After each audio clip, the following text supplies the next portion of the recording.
Hi everyone, ito na nga yung time na aalis na ako ng Pilipinas. Nagpatawag na nga ako ng taxi para pupunta sa airport kasi marami akong dala. Siya na kay sa boses ko, medyo paus ang person.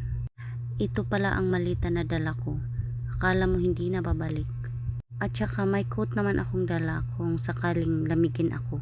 Ito na nga papunta na sa Manila. Pagdating ko nga ng Manila ay nag-grab na lang ako papunta sa Terminal 3. Kinuha ko nga yung bagahe ko tapos chinik-in ko na naman yan, pila na naman ako. Pagkatapos niyan is pumunta na sa immigration. Ang hinahanap lang pala sa akin is CFO at return ticket. Finally, nakaupo na din sa wakas, going to Abu Dhabi na to. Dahil malayo ang biyahe, nag-CR muna ako, dala selfie na. Pagdating nga sa Abu Dhabi is nag-layover na naman ako. Napakalayo nga ng gate kung saan yung next flight ko. Pagdating ko doon, ilang oras lang akong hinintay ko at sumakay na naman ako ulit. At finally, rating na din sa wakas. Paglabas ko nga ay nakita ko na kaagad si Patrick. Nasa gilid siya. At may daladalang bulaklak. Sana all talaga sweet. Before pala ako lumabas is pumunta muna ako dyan sa immigration sa Switzerland. Tapos ang tinanong sa akin kung may susunod ba at alam ko ba daw ang address. Sinagot ko lang naman na andyan yung jowa ko sa labas naghihintay. Kaya tinataka niya agad at yun, nakalabas agad ako. Ang kagandahan lang talaga sa immigration dito sa ibang bansa is very simple lang yung mga question nila. Hindi ka na mahihirapan. Finally nga at nahag ko na siya. Ito yung second time namin nagkita at first time ko sa Germany. Kinumusta nga niya ako tapos kung may problema daw, sabi ko naman wala. Tapos sinabi ko din sa kanya yung about sa immigration na yun lang yung tanong. After namin mag-imot-imot dyan, pumunta na kami sa parking area. Sobrang sayang namin habang naglalakad na finally talaga nagkita na ulit kami.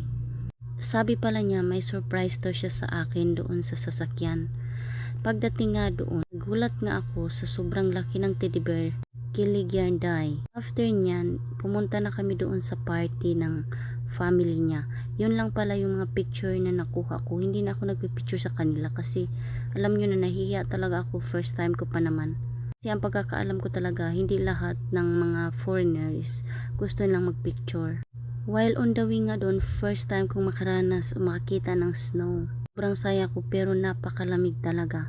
Iniro ko nga siya at sinabi ko sa kanya na gusto ko sanang maglaro ng snow. Sabi niya bawal daw dito. Bahay na lang daw ng mama niya. Tapos tumawa na nga kaming dalawa. Dahil malayo ang biyahe, 3 to 4 hours.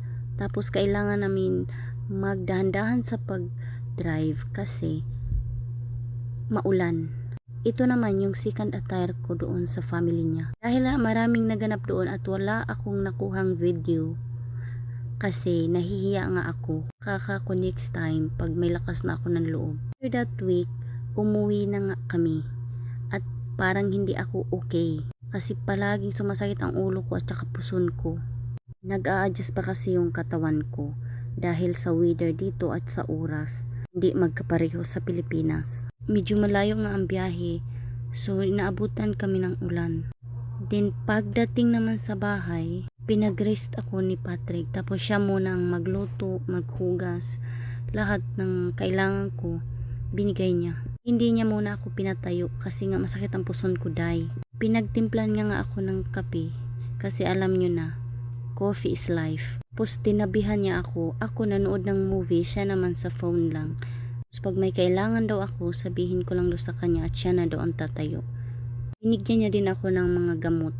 Kinabukasan, okay na nga ako at yun, naglalambing na naman siya.